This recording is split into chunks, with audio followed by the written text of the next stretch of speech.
Hi, I'm Jonathan Sharf, current president of Sigma Phi Epsilon California Chi RLC. And hi, I'm Michael Hanover, the current Greek Council delegate. We'd like to begin our presentation with a brief discussion of our chapter's glorious history. Sigma Phi Epsilon was nationally founded in 1901 on the principles of virtue, diligence, and brotherly love. We have four pillars, being a scholar, a leader, a gentleman, and an athlete. The LMU California Chi chapter was founded on March 1st of 1997, and only 2 years ago we received RLC accreditation and became the California Chi RLC chapter. We will discuss more about what our RLC membership development program is later on in the presentation. The areas that we mainly want to focus on in our presentation are membership development, involvement in the LMU and Greek community, philanthropy and service, and our RLC program, or residential learning community. Our Balanced Man program focuses on developing the principles of sound mind and sound body in every member. The Sigma and Phi challenges, conducted every semester for newer initiates, are centered around personal goals, academic, social, and athletic, and gaining familiarity with the chapter. The Epsilon Challenge is about philanthropic development in addition to personal development and team building. The chapter conducts many personal development programs for its members throughout each of the semesters, but one of which we're extremely proud of is our Alum Life event, where we bring in alumni for career seminars and networking purposes. After the event, many of our men get hired for internships or jobs as a result of Alum Life. It is especially valuable for graduating seniors. Our chapter also conducts many Brotherhood events each semester. In terms of sound body, our VP membership development plans Brotherhood events such as our 3-on-3 basketball tournament or a hike to the Hollywood sign. In terms of sound mind, our VP membership development plans out one retreat each semester, usually at the end of each semester. Our chapter also attends many other personal development programs hosted by other Greek chapters. One which we're particularly proud of is our annual attendance at Sigma Chi's Take Back the Night event, which raises awareness about rape culture. Although our membership development program has made leaps and bounds over the years, we always look for improvement. One area in which we believe we can improve is to co-sponsor or attend more personal development programs hosted by cultural organizations on campus.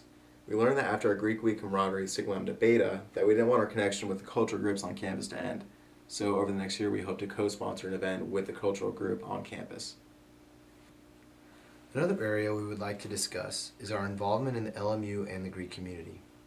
SIGEPs have a major presence in other organizations on campus. For example, many SIGEPs are involved in ASLMU.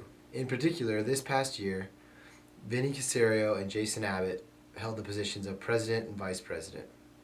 Recently, SIGEPs were elected to the positions of Attorney General, Director of Communications, and finally Director of Social Media.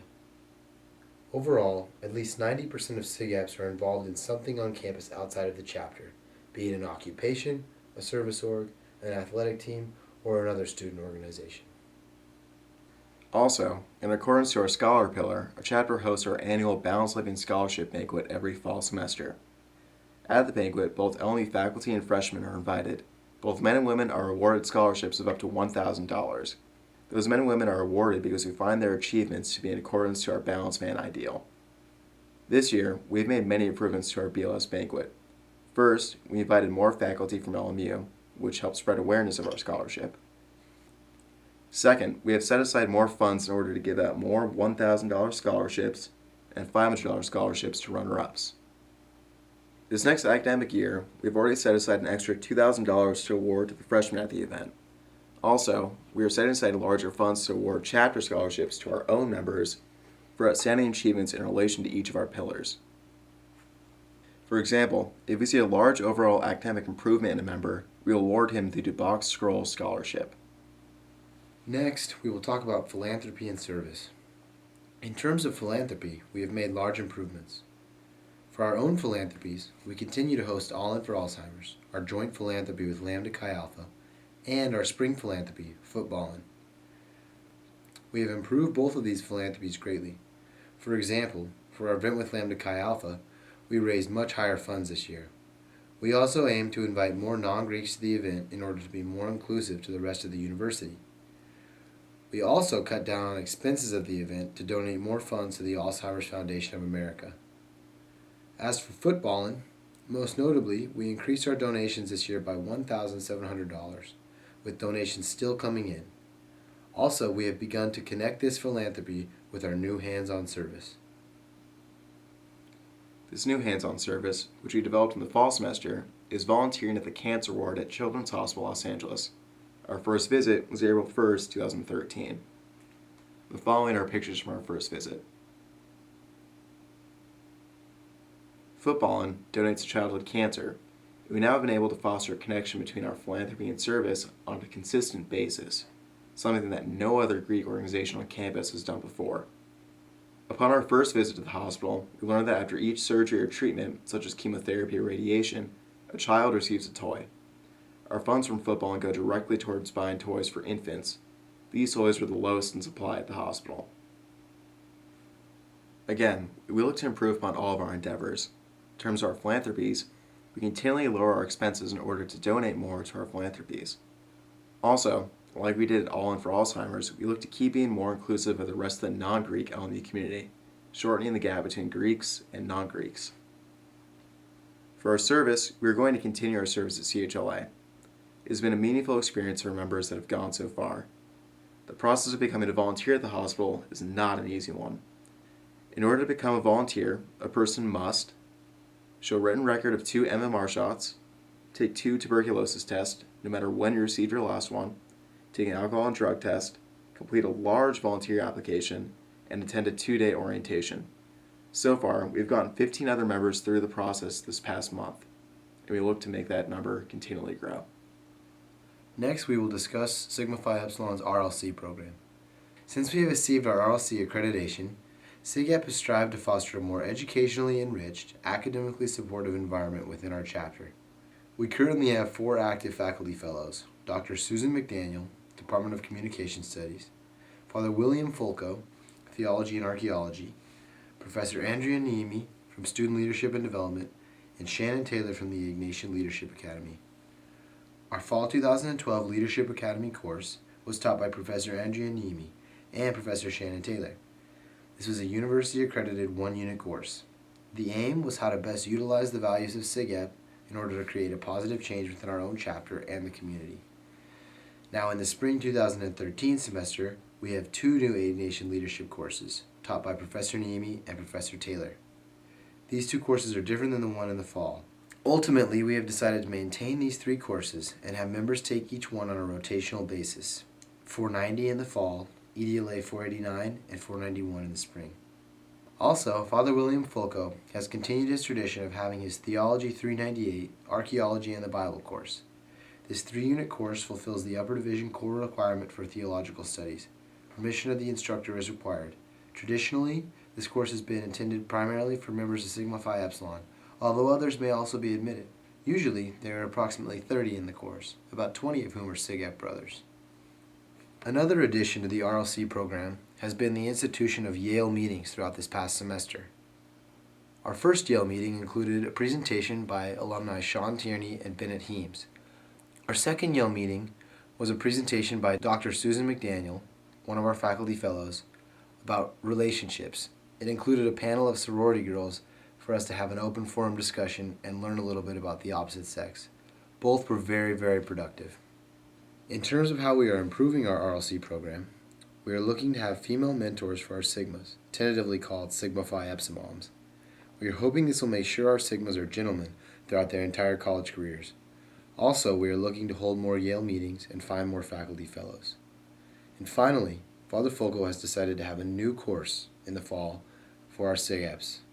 It's called The Giant Within, and it's all about ways that we can relate the Bible to internal growth and becoming better men in our community. Finally, we'd like to conclude with a discussion about how one of our cardinal principles, brotherly love, has become a point of emphasis this past year. Although brotherly love has always been a large part of our chapter, it has grown immensely this year. However, we did not plan for it. Father William Fulco suffered many physical ailments this past semester and has had numerous surgeries, which has prevented him from conducting his normal activities. Our chapter has responded by helping him in whatever way possible, whether it be driving him to the market to pick up birdseed for his finches, or even helping him organize materials in the archaeology lab. Father Fulco is a brother, and we love him very much. And for those of you who are not familiar with Father Fulco, here's a short video that depicts him very well.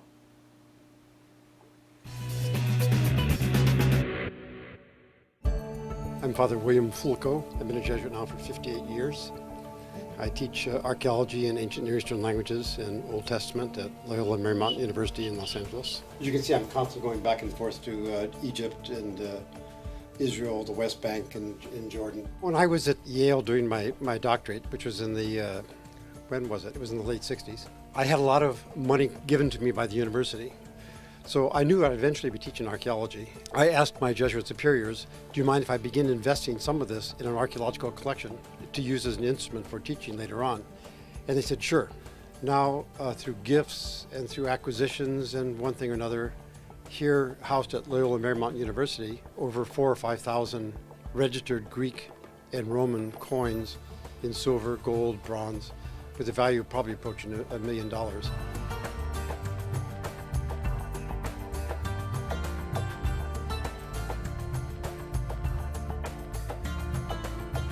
I should mention SIGEP. Well, I just give you notes I'm wearing.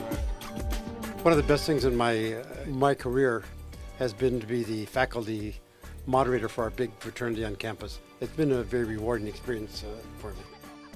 I feel very close to these guys. I came into the Jesuits right after high school, which is not very common anymore. During the time of classical studies, they figured, well, you know enough Latin and Greek, try something else. So I started studying Hebrew. One thing led to another, and I started picking up other languages. And then gradually the symbols should start deciphering and put words. I've heard the expression conlanger used of me. I presume it has something to do with my recreating classical Aramaic. I got a call from Icon Productions, and I'd never heard from Icon Productions. Hey, Padre, it's Mel. I said, Mel who? I mean, I had no idea. He says, Mel Gibson, I'm Icon Productions. He told me what the project was, which was to produce The Passion of the Christ. I was called in to work from the beginning to the end, from script all the way to post-production. I think the hardest part of it was not the film itself. That was an exciting sort of thing. It's the controversies that the film produced. Something I've encountered consistently is the deep spiritual thirst of people in Hollywood. Almost everywhere I've gone to do bit things or to help out with post-production or something, to advise on language things, people have come to me knowing I'm a clergy and asked, you know, would you just listen to me? And I found that my role is largely listening and trying to give some spiritual meaning or some opening to the folks that are concerned.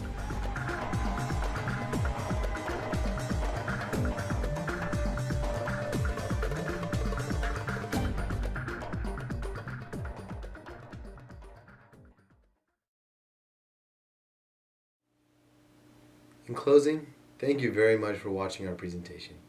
We really hope you enjoyed it as much as we did. We'll see you next year.